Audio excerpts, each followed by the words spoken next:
Ito yung 2024 na sobrang sakit. Kasi sobrang laki ng nawala. Yung nagtiwala ka sa mga tao, sa mga kaibigan, tapos lolokohin ka lang. Biktima ka ng mga panloloko.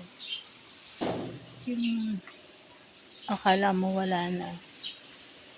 Yung akala mo hindi ka na makakabangon. Pero si God nandyan. Yung mga problema, may solusyon. Ayan.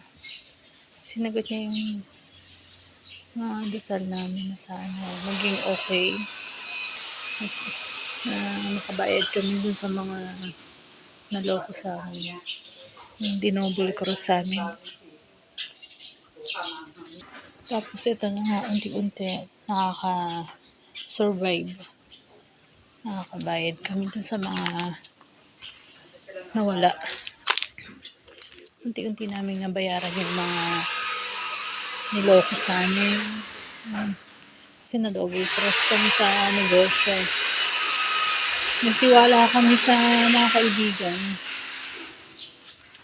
Tapos hindi nila pinahalagahan yung mga bagay na nasa kanila. Ganun ang nangyari. Yan, salamat sa Diyos at nakakabayad na kami sa mga atraso namin, sa mga nawala. Yan. Humuhugot eh. Ano yan? Humuhugot, hindi niya alam. Charing oh. Pakita mo yung ano, yan, siya yung model ng Coca-Cola.